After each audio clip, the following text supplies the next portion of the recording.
My name is Allison. I am 24 years old, and 2 days before my graduate thesis was due, my father smashed my laptop against my skull. I had been working on that thesis for 18 months. Blood trickled down my temple as my mother laughed in the corner. Dad stood over me, his face contorted with rage. "Your future? That is a joke," he spat. "You do not deserve a future. You are just a leech." I never imagined my pursuit of education would end like this. If you are watching this, I would love to know where you are viewing from. Please hit subscribe and like if my story resonates with you. The journey I am about to share changed everything. I grew up in Millbrook, a small industrial town where the factory whistle regulated life more reliably than any clock. Our modest two-bedroom house sat on the edge of town, its peeling paint, a constant reminder of what my father called having realistic priorities. Harold Thompson, my father, worked at the steel mill for 27 years, his calloused hands and permanent scowl, the results of what he proudly termed real work. Education was frivolous in his eyes, a luxury for people who were too soft to earn an honest living. Mom Doris worked part-time at the local diner when she was not busy keeping house exactly as Dad demanded.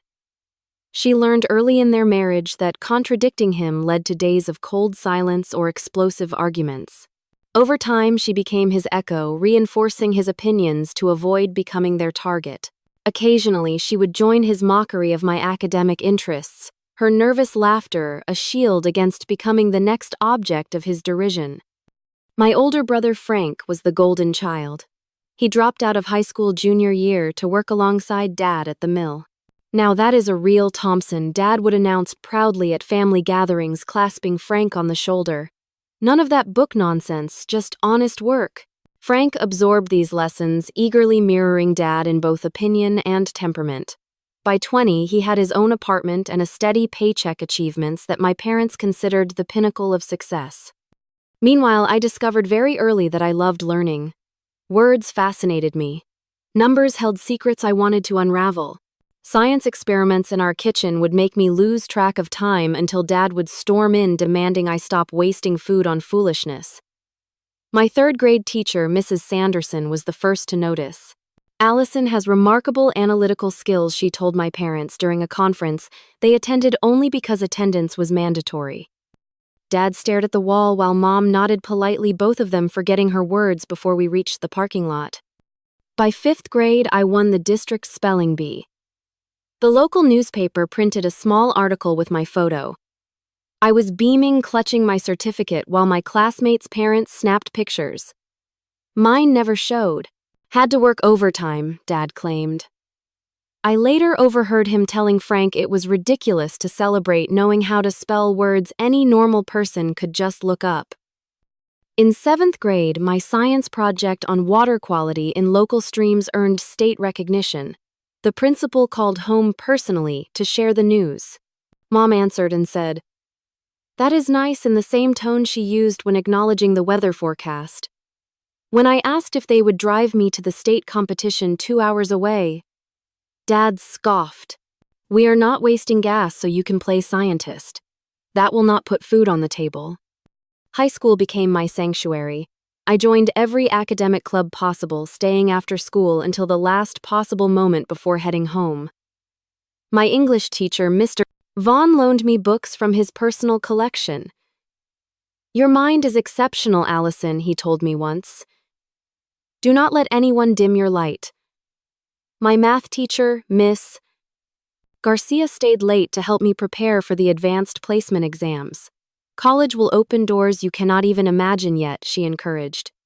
When I became valedictorian, the principal called my parents personally to invite them to the ceremony. They did not attend. Dad had a fishing trip planned with Frank. Mom claimed she had a migraine. I delivered my speech to a crowd of strangers, fighting back tears when other students ran to hug their proud parents afterward. I stood alone until Mr. Vaughn approached with a small wrapped gift. It was a journal with an inscription, "Your journey is just beginning. The world needs your voice." That night, I made a secret promise to myself I would be the first Thompson to attend college. Not just any college, but the best one that would accept me. Education would be my escape route from the narrow future my family envisioned for me. Each rejection of my achievements only fueled my determination. Each dismissive comment became another brick in the foundation of my resolve. I applied for scholarships in secret, used the school computers to complete applications since we did not have internet at home, created a special email address my parents would never discover, convinced a teacher to serve as my primary contact to avoid mail coming to our house. While my classmates shared their college acceptance letters with supportive families, I hid mine under a loose floorboard beneath my bed, taking them out at night to reread by flashlight, my fingers tracing the embossed university logos like treasure maps to another life. The day I graduated as families celebrated around us, Dad only asked, "So you start at the mill next week, right?" When I finally gathered the courage to tell them about my full scholarship to State University, the silence lasted 10 excruciating seconds before Dad threw his plate against the wall.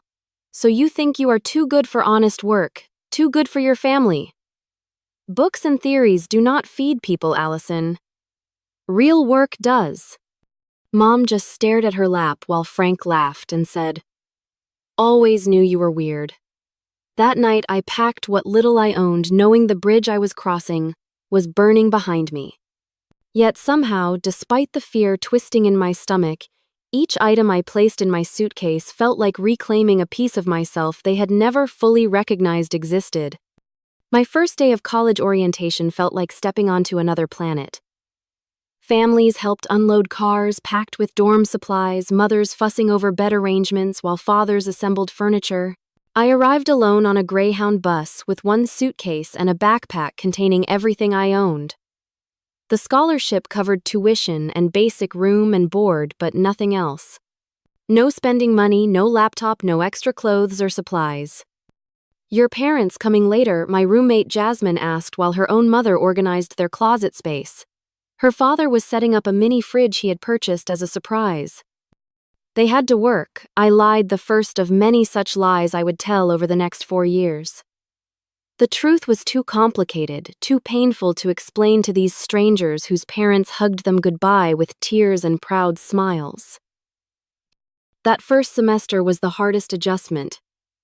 Without a laptop, I spent hours in the computer lab typing papers while other students worked comfortably from their rooms.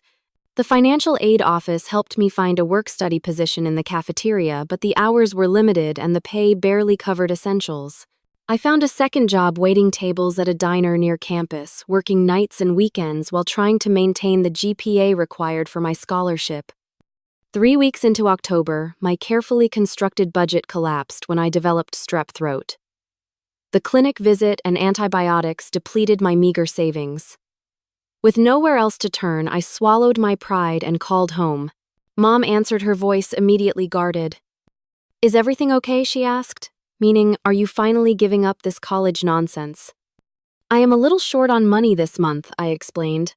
"I got sick and had some medical expenses. I was wondering if maybe I could borrow just $100 until my next paycheck." The silence stretched before Dad grabbed the phone. "Money problems already? Welcome to the real world, college girl. Maybe now you will understand what actual responsibility feels like." He hung up without another word. That night, I slept in my car for the first time, having been unable to cover both medication and my portion of the dorm utilities. Jasmine had family visiting, so I made excuses about staying with a friend to avoid embarrassment. For 2 weeks, I alternated between the back seat of my 15-year-old Honda and the 24-hour campus library, showering in the gym before classes. Nobody noticed. I became invisible, just another tired student among thousands. By Thanksgiving, most students went home for the holiday. I picked up extra shifts at the diner, earning double pay, plus generous tips from customers who felt sorry for the poor college girl working on the holiday. With those funds, I secured a tiny studio apartment off campus that cost less than the dorm. It was in a questionable neighborhood, but it was mine. Despite these hardships, I excelled academically. My professors noticed my work ethic and intellectual curiosity. "Doctor, Lewis, my introduction to psychology professor, became the first of several mentors who would shape my academic journey. After I submitted a paper analyzing the psychological impacts of economic insecurity on family dynamics, she asked me to stay after class. "This analysis shows remarkable insight," she said. "Have you considered majoring in psychology?" That conversation opened a new path. Psychology offered a framework to understand my own experiences. The more I studied family systems, attachment theory, and resilience factors, the more I recognized patterns in my own upbringing. Knowledge became more than escape. It became healing. By sophomore year, I had settled into a punishing but sustainable routine: classes in the morning library, study sessions in the afternoon, work shifts in the evening, and homework late into the night. I survived on ramen noodles, free campus event food, and the occasional meal a professor would buy me during academic discussions. I learned to find the buildings with the best heating during winter and the best air conditioning during summer to minimize my apartment utility bills. Junior year brought a research assistant position that paid better than my service jobs. Professor Harrington selected me from dozens of applicants based on my academic performance. "Your perspective on socioeconomic factors in family psychology is unusually nuanced," he explained. "Most students your age have only theoretical understanding of these issues." If only he knew how personally I understood them. Each theory I studied illuminated another aspect of my family dynamics. Each research paper I read gave me language for experiences I had previously only felt. By senior year, I had found my academic passion studying how family environments impact educational achievement and psychological development. The irony was not lost on me that my own family had become my greatest case study. I graduated summa cum laude with departmental honors. Several professors encouraged me to apply for graduate programs, offering glowing recommendations. When my graduate school acceptance letter arrived along with a teaching assistantship that would cover most expenses, I felt vindicated. I had proven myself despite every obstacle. In a moment of optimistic weakness, I called home with the news. Mom answered, sounding older than I remembered. "I got accepted to the graduate program at State," I said, trying to keep the pride from my voice. "Full funding and a teaching position." "Oh," she paused. "So, more school then. When do you plan to get a real job, Allison?" "This is a real job, Mom. I will be teaching and doing research." Dad must have been listening on the extension because his voice suddenly cut in. "So the perpetual student continues to avoid growing up. Some of us have been working real jobs since we were 16, but I guess that is beneath the professor wannabe." I ended the call shortly after reminding myself why I had limited contact with them to begin with. Yet, some childish part of me had still hoped for approval, for acknowledgement that what I had accomplished was worthwhile. That hope now seemed as naive as expecting water from a stone. With graduate school ahead, I needed to find affordable housing near campus. The teaching stipend would cover basics, but barely. After calculating costs, I made a difficult decision. I would rent a small apartment in my hometown 20 minutes from campus. The rent was significantly cheaper than university area housing, and I could manage the commute. I told myself it was purely financial, but perhaps some part of me still yearned for the family connection I had never truly had. Graduate school intensified everything about academic life. The coursework was more demanding, the expectations higher, the competition fiercer. Yet for the first time, I felt truly in my element. My undergraduate struggles had prepared me for this pressure in ways my more privileged classmates were just beginning to understand. My focus narrowed to family psychology, specifically the impact of parental attitudes toward education on children's academic achievement and self-concept. Each research paper I wrote circled this theme, examining it from different theoretical angles. My professors noted the unusual depth of my analysis. "Most students your age approach these topics theoretically," Dr. Westfield commented on one of my papers.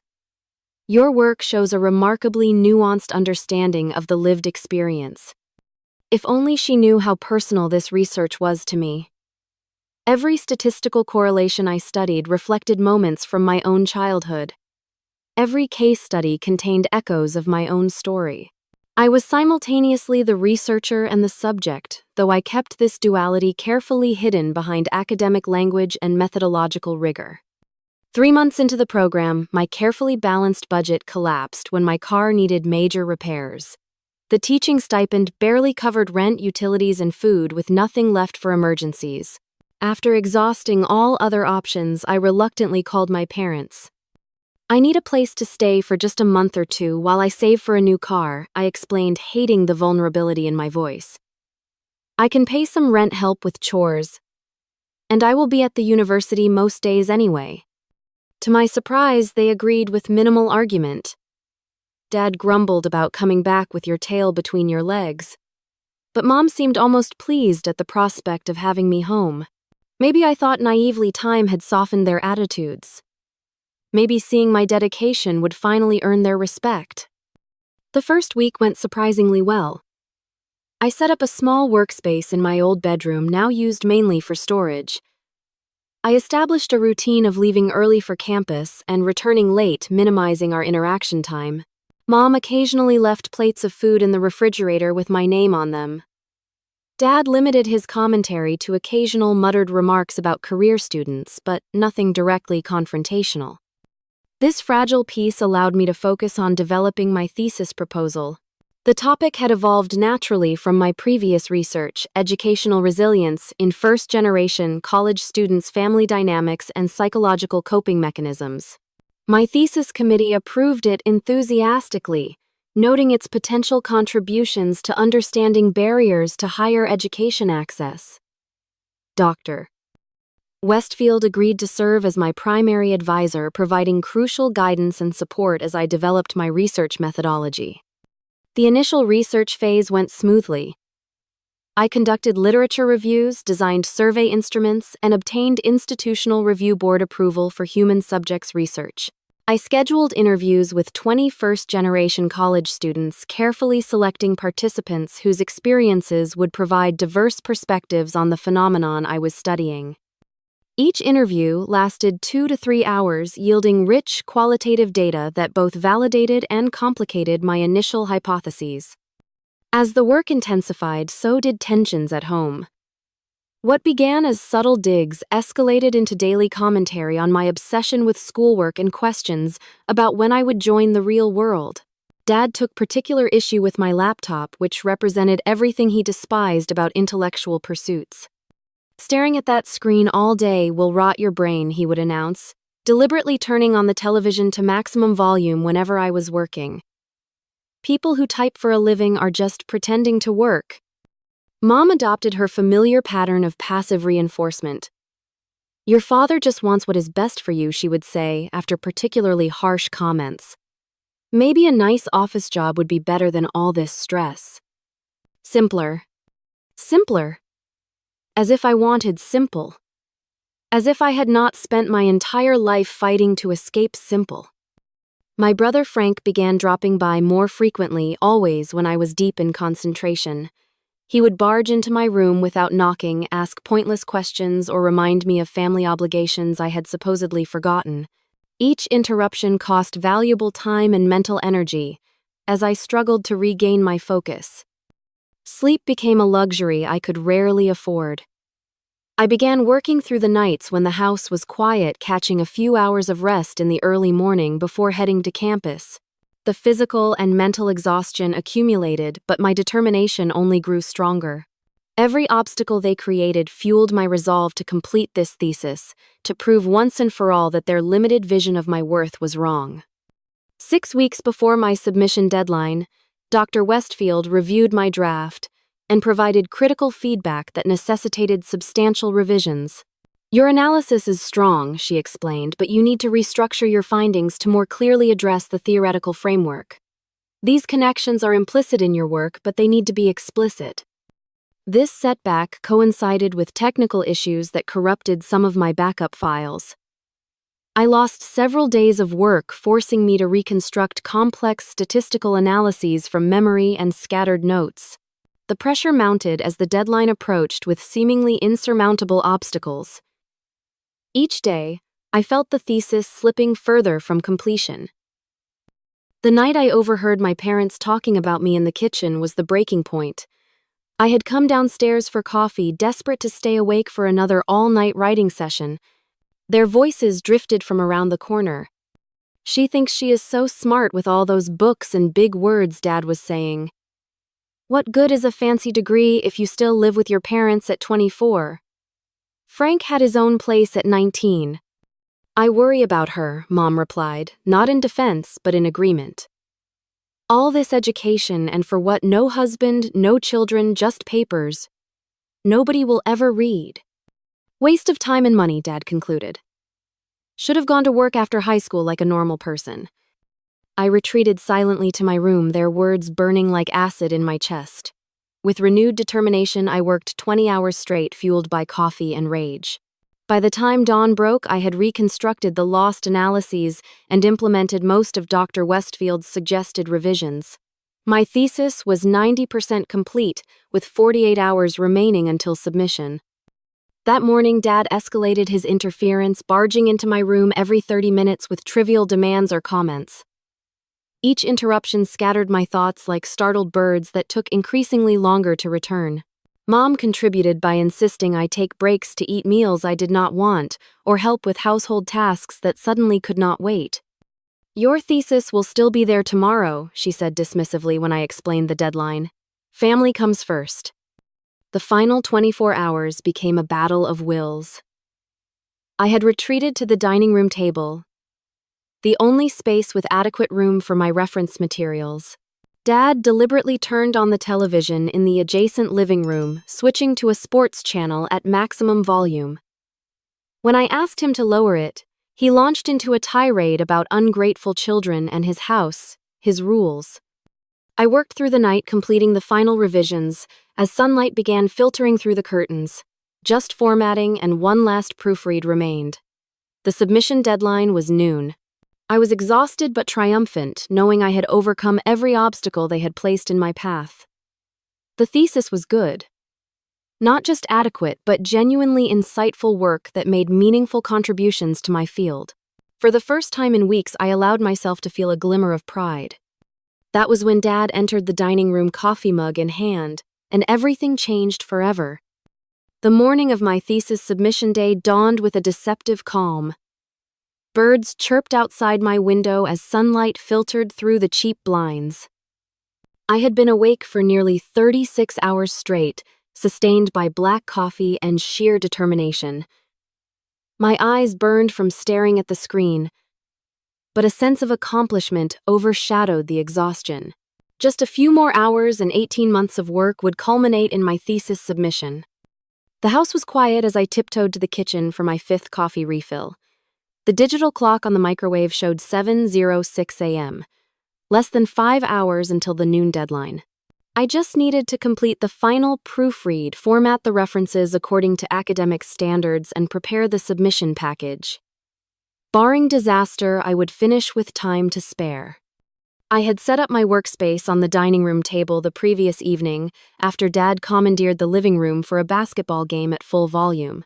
My references and notes were spread in careful piles, each representing sections of my thesis. My laptop, an aging model I had purchased secondhand with my teaching stipend, hummed steadily as it processed the large document. The first sign of trouble came at 7:30 a.m., when Dad emerged from the bedroom. Normally, he did not wake until after 8 on his days off. His early appearance immediately set off warning bells in my mind.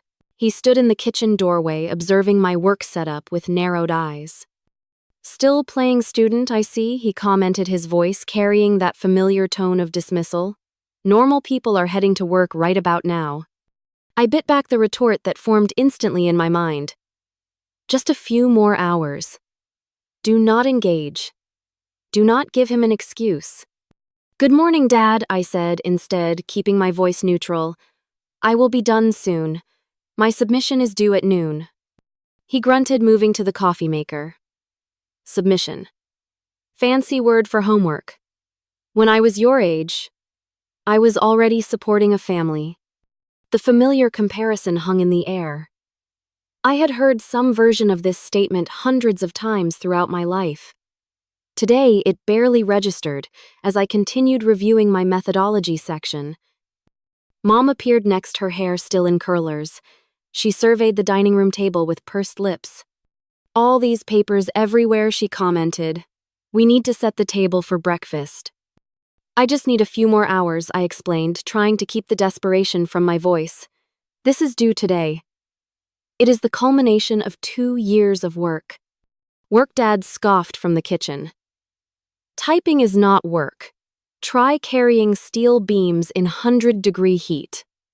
That is work." Mom placed her hand on my shoulder in what might have appeared supportive to an outside observer, but I recognized the subtle pressure in her fingers. "Surely you can take a short break for family breakfast. We hardly see you anymore." The irony of this statement was not lost on me. For weeks, they had complained about my presence, about my laptop, about my papers cluttering their space. Now suddenly, family togetherness was a priority precisely when my deadline loomed largest. "I really cannot stop right now," I said firmly. "The formatting is extremely precise, and I need to concentrate." Dad appeared in the doorway, coffee mug gripped tightly. "Your mother asked you to clear the table for breakfast." It was not a request. The dangerous edge in his voice was one I recognized from childhood. A tone that preceded punishments and explosive anger. Still, I could not yield. Not today. Not with everything at stake. "I will eat later," I offered as compromise. "You and Mom can use the kitchen counter. I just need to finish this." His face darkened. "Ungrateful. That is what education does. Makes kids think they are too good for family meals. Too important to follow house rules." Mom interjected with her usual peacekeeping attempt. "Harold let her finish her school project. She can join us after." But her words lacked conviction, and we all knew it. Dad slammed his mug down, coffee sloshing over the rim. "Project. She is 24 years old playing with school projects while real adults work for a living." I tried to tune out his voice, focusing intently on my screen. "Just keep working. Do not engage." Every minute of distraction was a minute lost, and the deadline was immovable. At 9:30, Frank arrived unannounced. His visits had become suspiciously frequent during my thesis completion phase, always timed to periods of intense concentration. He burst through the front door without knocking, his booming voice shattering my focus. "Family breakfast, Mom told me you were cooking, Dad," he announced, dropping his keys loudly on the counter. He peered over my shoulder at my laptop. "Still writing that paper. Thought you would be done by now?" "Thesis," I corrected automatically. "And yes, I am finishing it today." Frank laughed. "Thesis, paper, homework, whatever. Same thing, right? Hey, did I tell you guys I got that promotion at the mill supervisor now? Full benefits, pension, the works." Dad beamed with the pride he had never once directed toward my achievements. "That is my boy. Real work, real rewards. None of this degree nonsense that never ends." The contrast was so stark, so painful, that I had to physically restrain myself from reacting. I took a deep breath and returned to my citations, determined to maintain focus, despite their deliberate provocations. The next 2 hours passed in a blur of passive, aggressive comments, deliberate noises, and thinly veiled hostility. Mom repeatedly entered the dining room to dust surfaces that did not need dusting. Dad increased the television volume every 15 minutes until it reached absurd levels. Frank engaged in loud phone conversations directly behind my chair. By 11:30, my nerves were frayed to breaking point, but triumph was within reach. The thesis was formatted correctly, citations verified, abstract polished. All that remained was the final save and submission through the university portal. I was actually going to make it despite everything. That was when the internet connection failed. I stared at the error message in disbelief. No connection available. I checked my phone. No service there either. With mounting dread, I walked to the living room where Dad sat watching television with perfect internet connectivity. "The internet is out in the dining room," I said, struggling to keep my voice steady. "I need to submit my thesis in the next 30 minutes. Can you check the router? He did not look away from the screen. Internet working fine for me. But it is not working on my laptop or my phone, I explained, panic rising. Please. This is critical. I have to submit by noon. He turned slowly, his expression unreadable. Funny how these emergencies always revolve around your schoolwork. Never seem to have technical problems when it is time to help your mother with chores. The realization dawned with sickening clarity. Did you do something to the internet? A small, satisfied smile played at the corners of his mouth. My house, my internet? Maybe I put on parental controls. Maybe the dining room is a no-computer zone now. Blood rushed to my face as anger and desperation collided. 18 months of work, countless all-nighters, the culmination of my graduate program, all jeopardized by his petty power play. I need to submit this thesis, I said, my voice shaking with the effort of restraint. This is my future, Dad. He laughed, then a sound utterly devoid of humor. Your future, that is a joke. He stood up, suddenly looming over me. What future does endless schooling give you? Frank has a house, a promotion, a real life. What do you have? A stack of papers nobody will read and student debt. Mom appeared in the doorway, drawn by the escalating voices. Instead of intervening, she stood silently, her presence tacit approval of his behavior. I need to get this submitted, I repeated, moving toward the router on the shelf. I will reset the connection myself. His hand shot out, gripping my arm with bruising force. You do not touch anything in my house without permission. Let go of me, I said, yanking my arm away. This is insane. I just need internet access for 5 minutes to submit my work. Your work, he sneered. You mean your excuse to avoid real responsibility, your high and mighty education that makes you think you are better than us. Decades of suppressed rage and hurt suddenly crystallized into clarity. This has never been about my education, I said. The realization breaking through like sunlight. This has always been about your insecurity. You are threatened by the fact that I chose a different path. His face contorted with fury. You ungrateful little... And that was when I committed the unforgivable sin in our household. I interrupted him. No, I am not ungrateful. I am ambitious. I am determined. And I am not going to let you sabotage my future because you do not understand it. I turned my back on him, heading to the dining room to collect my laptop. I would drive to campus if necessary, though the 30-minute commute would likely mean missing the deadline. Still, I had to try. I heard him following, his heavy footsteps vibrating through the floor. I reached for my laptop just as he entered the room. You think you are so much smarter than everyone, he said, his voice dangerously quiet. So much better than your family because of your precious education. I did not respond, focused on quickly gathering my materials. Time was running out. Look at me when I am talking to you, he demanded. When I continued packing, his hand slammed down on the table. I said, "Look at me." I turned, clutching my laptop to my chest like a shield. I have to go. We can talk about this later. There is nothing to talk about, he said, advancing toward me. You need to learn respect. You need to learn your place. My place is not here, I replied, the truth of it ringing clear. It never was. That was when something in his eyes changed, a final restraint snapping. Later, I would recognize it as the moment when his need to control overwhelmed everything else. In that instant, he was no longer my father, but simply a man who could not bear to be defied. Your future, he repeated, his voice eerily calm. That is a joke. His hand shot out toward my laptop. Time seemed to slow as his fingers closed around the edge of my laptop. For a bizarre moment, I thought he might just take it away, hide it, until the deadline passed, a childish punishment for my perceived insolence. I could not have imagined what came next. With a strength born of decades of physical labor and incandescent rage, he wrenched the laptop from my grasp. I watched in disbelieving horror as he raised it high above his head. Our eyes locked for a fraction of a second. There was no hesitation in his, no moment of paternal reconsideration, just cold, deliberate fury. The laptop came down with brutal force against the side of my head. The impact exploded through my skull like a gunshot. Pain bloomed instantly bright and searing. The corner of the device struck just above my right temple, and I felt the skin split open. Warm wetness began trailing down my face. The blow sent me staggering backward until my shoulders hit the wall. My vision blurred, darkening at the edges.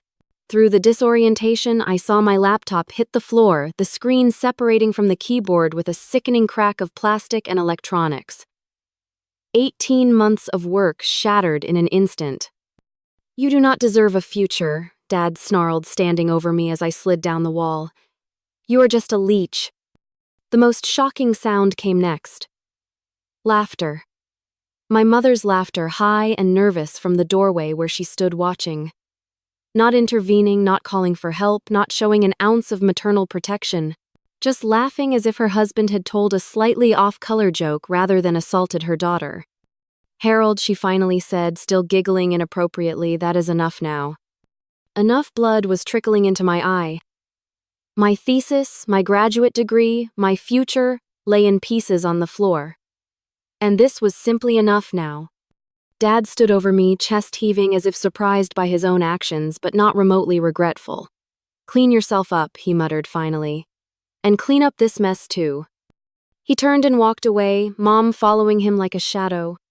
I heard them in the kitchen, the casual domestic sounds of coffee being poured, refrigerator opening and closing as if nothing extraordinary had happened. As if he had not just crossed a line that could never be uncrossed. I remained on the floor for several minutes, stunned into immobility. The pain in my head pulsed with each heartbeat. When I finally touched my temple, my fingers came away red with blood. The cut was deep enough that I would likely need stitches. More immediately concerning was the nausea and dizziness that suggested a possible concussion. With trembling hands, I gathered the broken pieces of my laptop. The screen hung by a single wire from the keyboard. The case was cracked, fragments of plastic scattered across the floor. I tried pressing the power button, but there was no response, not even a flicker of life. The machine that contained my entire academic career was dead. My thesis. The deadline. Panic shot through me, temporarily overriding the physical pain. I needed to retrieve my data somehow. There had to be a way. I stumbled to the bathroom, needing to assess the damage to my head before anything else. The mirror revealed a gash about an inch long above my right temple, still bleeding freely. My eye was already beginning to swell, and tomorrow would showcase an impressive bruise. I pressed a clean washcloth against the wound, applying pressure to slow the bleeding. Concussion symptoms were setting in stronger now. The bathroom light seemed painfully bright, and when I moved my head too quickly, the room spun alarmingly. I knew I should probably go to an emergency room, but the thesis deadline loomed larger than my physical well-being. Noon. It was already past 11. Less than an hour remained. I returned to the dining room, washcloth still pressed to my head. Frank had appeared at some point and was sitting at the table, scrolling through his phone with casual indifference. "Dad really got you good," he remarked without looking up. "Should have known better than to talk back." The casualness with which he acknowledged the assault without condemning it was perhaps more chilling than the attack itself. This was normal to them. This was acceptable. "I need to get my thesis files off this laptop," I said, ignoring his comment. "Do you have a computer I can use? I have to submit by noon." He laughed. "Still worried about homework after Dad just knocked you into next week? Your priorities are messed up, sis." "Please," I said, hating the pleading in my voice but desperate enough to beg. "This is my graduate thesis. Everything I have worked for. I just need to access the files." He finally looked up, shrugging. "Sorry. Left my laptop at home. Besides, that thing is toast. No way you are getting anything off it." I knew he was right. The damage was catastrophic. Still, I had to try. With shaking hands, I gathered the broken pieces and my bag. Blood continued seeping through the washcloth, but I had no time to deal with it properly. I needed to leave. Mom appeared in the doorway as I was preparing to go. "Where do you think you are going?" she asked, as if I were a teenager breaking curfew rather than an injured adult. "To the hospital and then to campus," I replied, not looking at her. I could not bear to see the woman who had laughed while I bled. "Your father is still upset," she said, her voice lowered. "Maybe you should wait until he calms down. Apologize for provoking him." The absurdity of her suggestion struck me like a second blow. Apologize. For what? For pursuing education. For expecting basic human respect. For having my skull split open by my own father. "I am not apologizing," I said, my voice steady despite everything. "And I am not staying here another minute." "Do not be dramatic, Allison," she sighed. "It was just a little argument that got out of hand. Family disagreements happen." "This was not a disagreement, Mom. This was assault." Her face hardened. "Now you are just being ridiculous. Your father would never—" "He just did." I gestured to my bleeding head. "Look at me. Look at what he did." She glanced at my injury with clinical detachment. "You probably need a few stitches. I can drive you to the urgent care after lunch." After lunch. As if we were discussing a minor inconvenience rather than a traumatic attack. As if my thesis deadline and potentially my entire academic future were not evaporating with each passing minute. "I am leaving," I repeated, gathering my belongings. "And I am not coming back."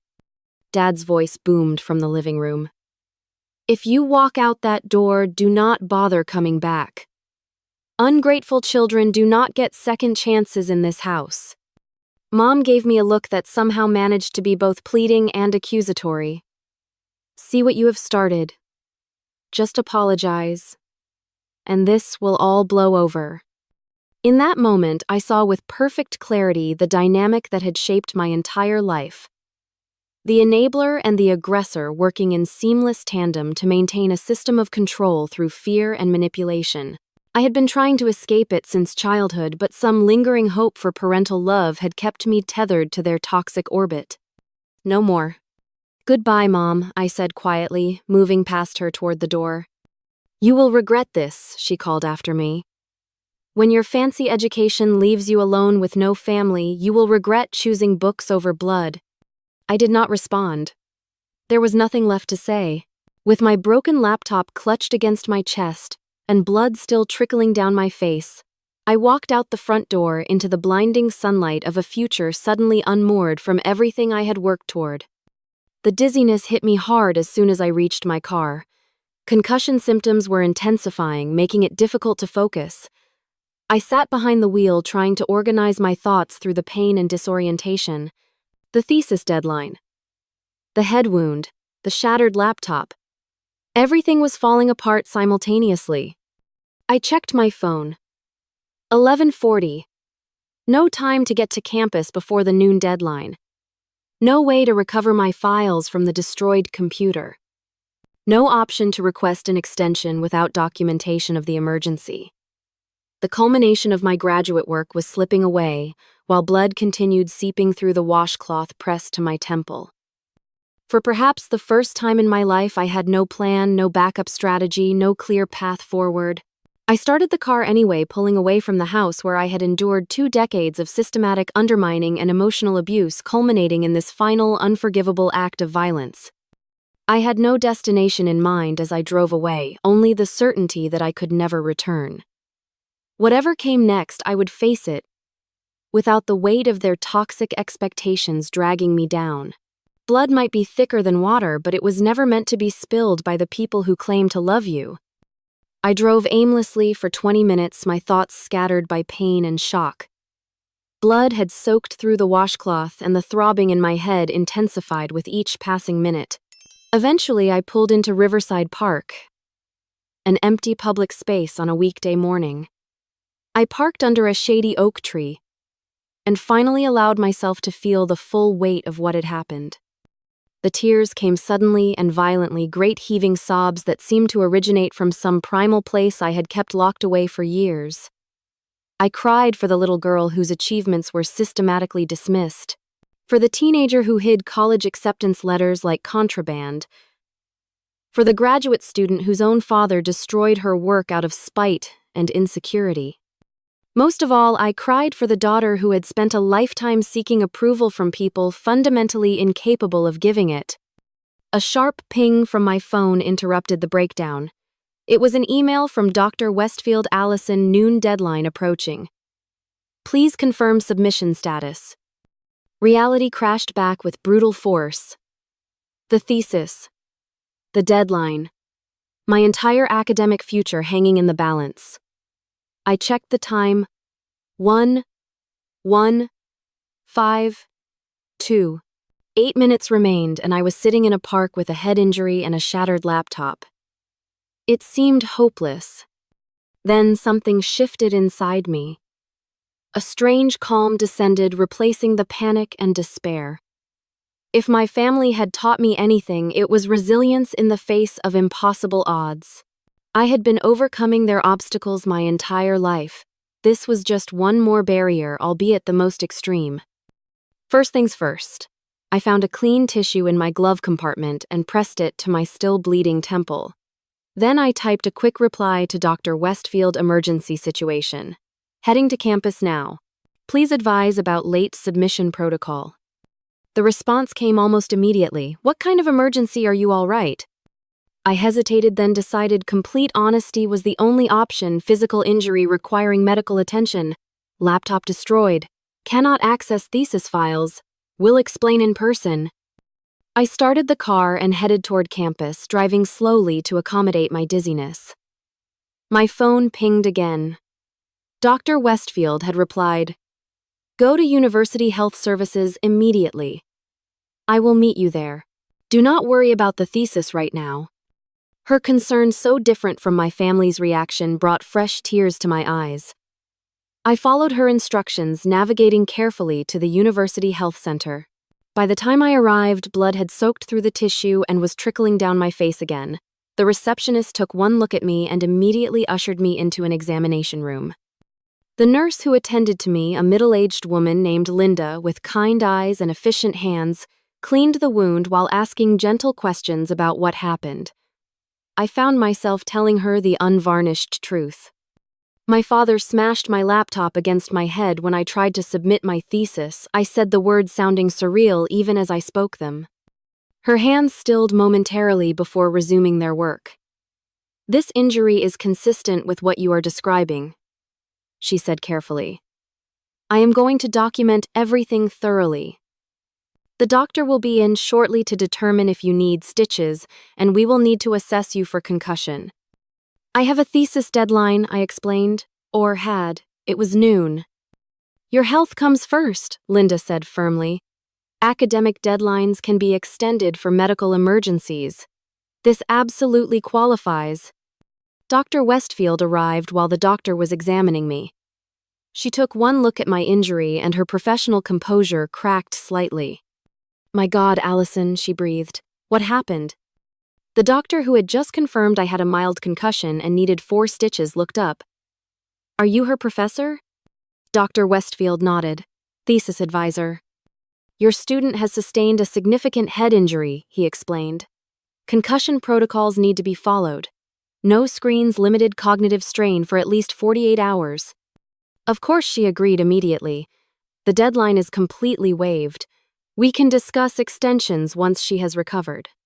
While the doctor prepared to stitch my wound, Dr. Westfield pulled a chair beside the examination table. "Allison, the nurse mentioned something about your laptop being used as a weapon. Can you tell me what happened?" For the second time that day, I recounted the events leading to my injury. Dr. Westfield listened without interrupting her expression, growing increasingly concerned. When I finished, she took a deep breath. "First, your thesis is not lost," she said. "You sent me a draft 2 days ago, remember? We have that version at minimum." Relief flooded through me. In the chaos, I had forgotten about that email. Second, she continued, the university has protocols for situations like this. What happened to you is assault, and we need to report it. The campus police office is just next door. Would you be willing to speak with them after your medical treatment is complete? I hesitated. Filing a police report against my own father seemed like crossing a line from which there could be no return. Then again, he had already crossed an irreversible line by attacking me. Yes, I decided. I will report it. The next few hours passed in a blur of medical procedures and official statements. The doctor stitched my wound while explaining concussion care guidelines. A campus police officer took my statement, photographed my injury, and documented the remains of my shattered laptop as evidence. The student services coordinator arranged emergency temporary housing in a graduate apartment complex, since returning to my parents' home was clearly not an option. Throughout it all, Dr. Westfield remained by my side, advocating on my behalf with various university departments. She helped me secure an emergency extension for my thesis submission and arranged for IT services to attempt data recovery from my damaged laptop. The graduate school dean has approved a 2-week extension given the circumstances, she informed me as we sat in the student services office. And the IT department believes they may be able to recover your files from the hard drive, which seems intact despite the external damage. I do not know how to thank you, I said, overwhelmed by her support. You do not need to thank me, she replied firmly. This is what academic communities are supposed to do. Support each other. What happened to you is unconscionable, and ensuring you can complete your work despite it is the bare minimum we can offer.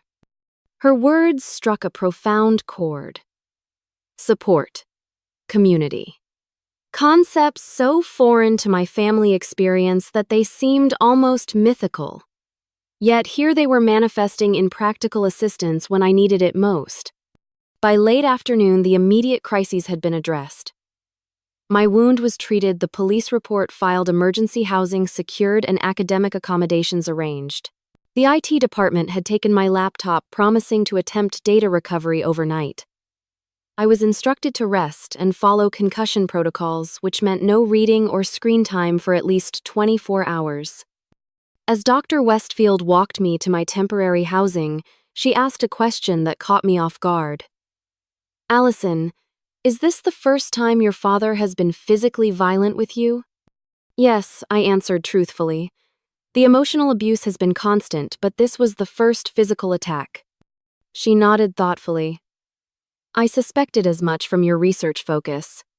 Many scholars in family psychology are drawn to the field through personal experience. Her perceptiveness was unsettling yet validating. Is it that obvious? Only to someone familiar with the patterns, she assured me. Your insight into family dynamics has always seemed unusually nuanced for someone your age. Now I understand why.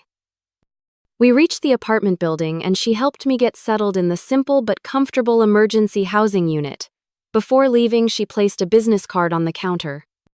This is the contact information for the University Counseling Center, she explained. They have crisis counselors available 24/7. Please consider calling them. What you have experienced is traumatic, and processing it with professional support would be beneficial. After she left, I sat on the edge of the unfamiliar bed, physically and emotionally exhausted. The events of the day seemed dreamlike in their intensity and surrealism. My head throbbed despite the pain medication, and my thoughts kept circling back to the moment when metal and plastic crashed against bone, when blood ran down my face while my mother laughed. I picked up Dr. Westfield's card and the phone. Some burdens were too heavy to carry alone. The next morning, a knock at my door revealed a university IT technician holding a small external hard drive. We were able to recover most of your files, he explained. The hard drive was remarkably intact given the damage to the laptop. We have transferred everything to this external drive.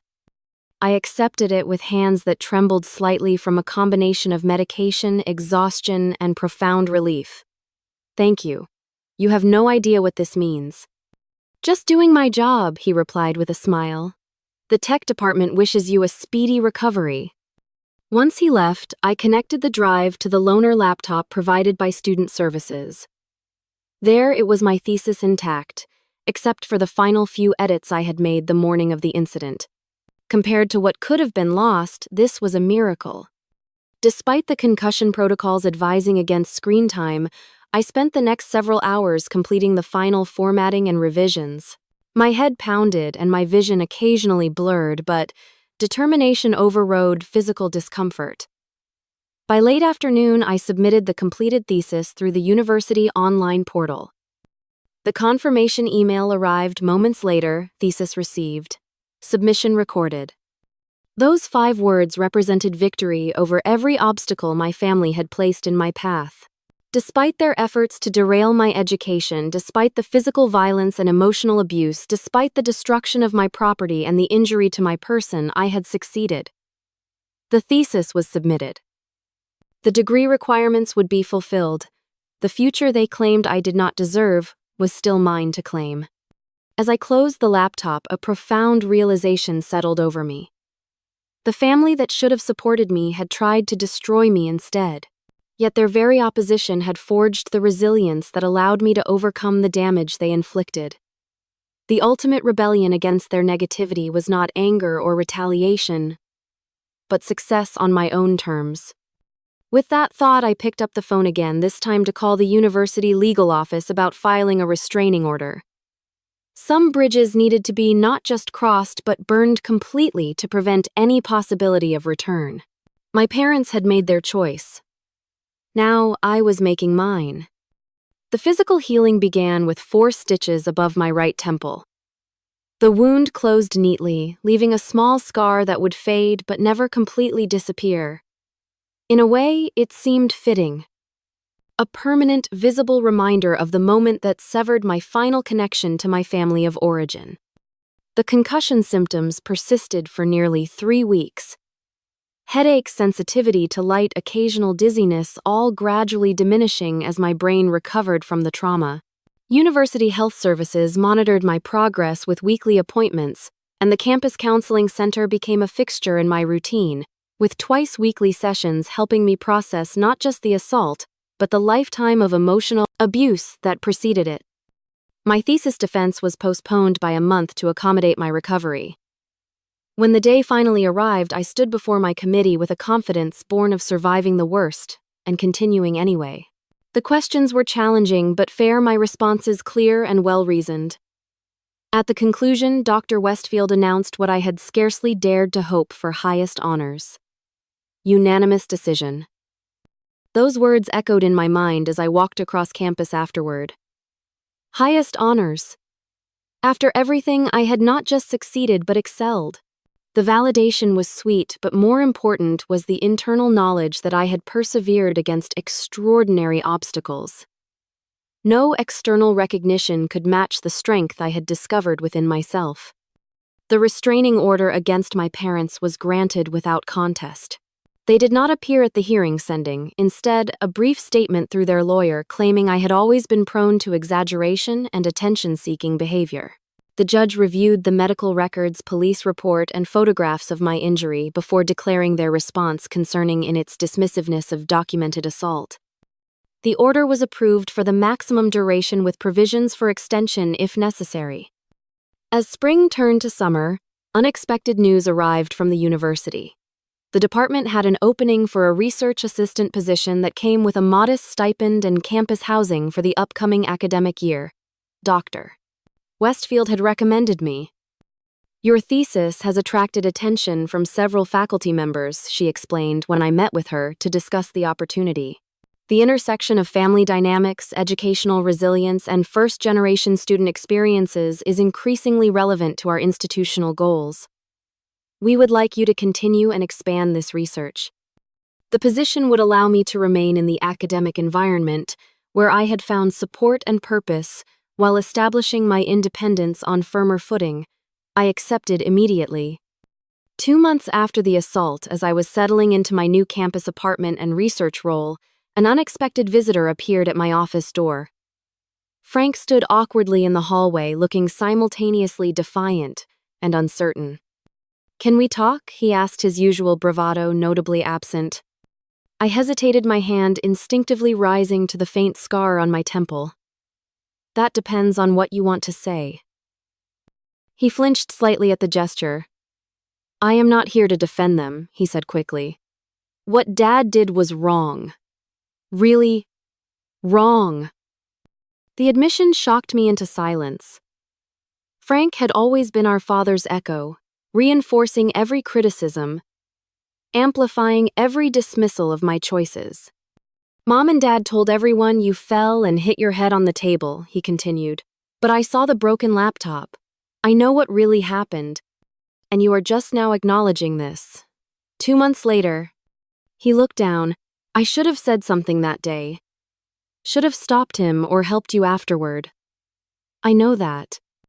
The apology was implicit rather than stated outright, typical of the emotional constipation that characterized my family's communication style. Still, it represented a significant departure from our previous dynamic. Why are you here, Frank? I asked directly. I got you something, he said, reaching into his jacket pocket.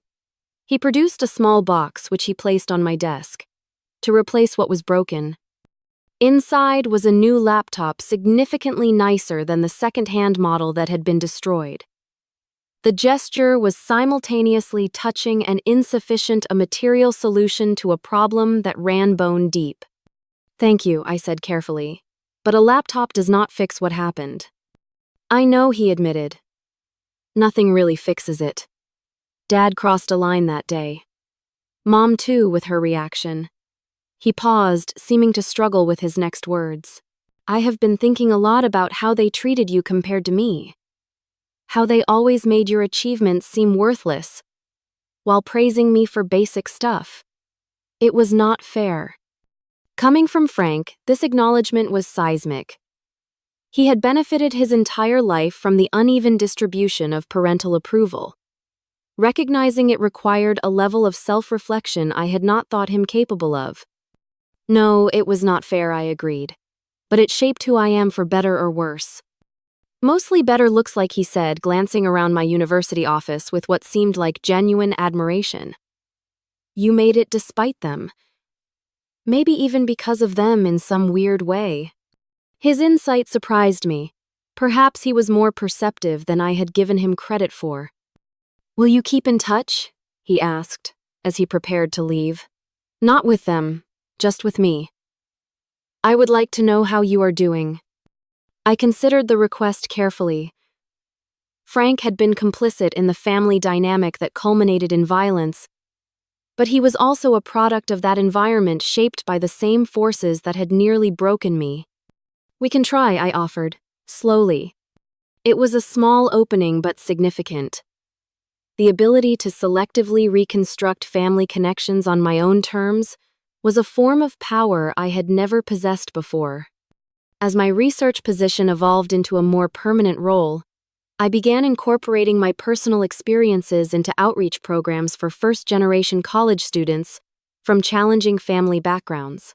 Without sharing the specific trauma, I could connect with students facing similar obstacles: parental disapproval, lack of support, active undermining of educational goals.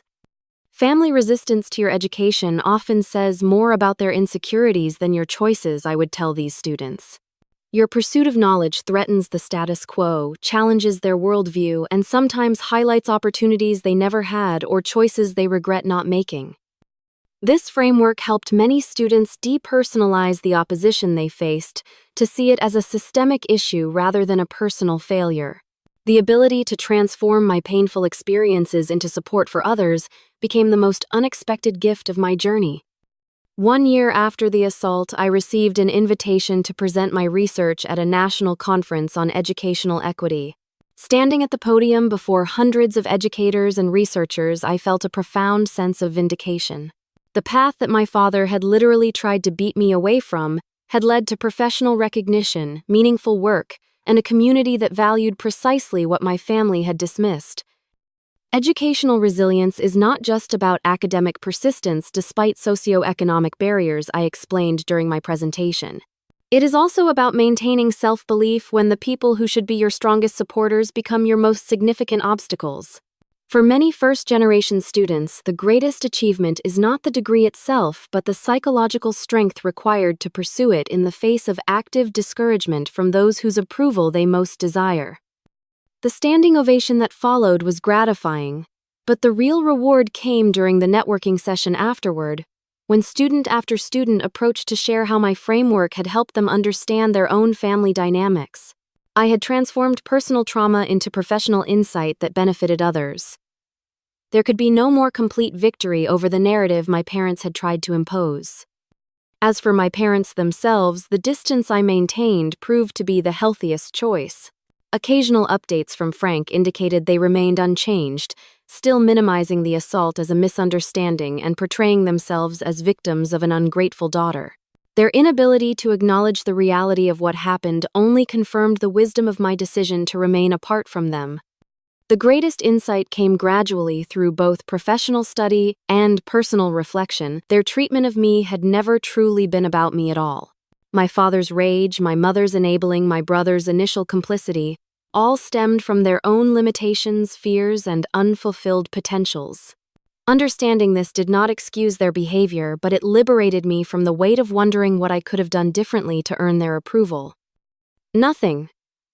The answer was nothing. Because their disapproval was never about my choices or achievements.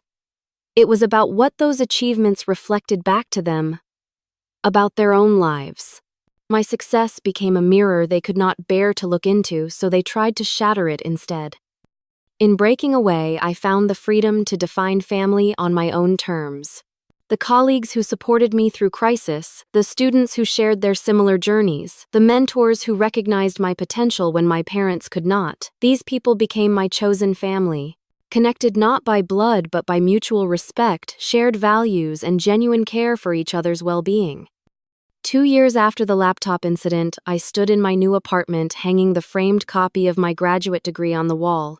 The small scar on my temple had faded to a thin silver line visible only if you knew exactly where to look. Like so many aspects of that day, it had diminished but not disappeared, integrated into who I had become, rather than defining me. My phone chimed with a message from Dr. Westfield Curriculum Committee, approved your proposed course on family dynamics and educational resilience for next semester. Congratulations, Professor Thompson. I smiled at the title. Professor Thompson. The future my father had claimed I did not deserve was now undeniably mine. Not despite his cruelty, but because of how it had forged me. Every obstacle they placed in my path had ultimately strengthened my resolve, every dismissal had deepened my determination. The most profound lesson of my journey was not about family trauma or academic resilience, though these were significant. The deeper truth was about the human capacity to transform pain into purpose, to alchemize the lead of rejection into the gold of self-actualization. We cannot control the families we are born into, but we can choose the people we become and the families we create for ourselves. Have you ever had to overcome opposition from people who should have supported you? How did you find the strength to pursue your dreams despite their discouragement? I would love to hear your stories in the comments below. If this narrative resonated with you, please like, subscribe, and share it with someone who might need to hear that their worth is not determined by those who fail to see it. Thank you for listening to my journey, and remember that sometimes the greatest gift toxic people give us is showing exactly what we do not want to become.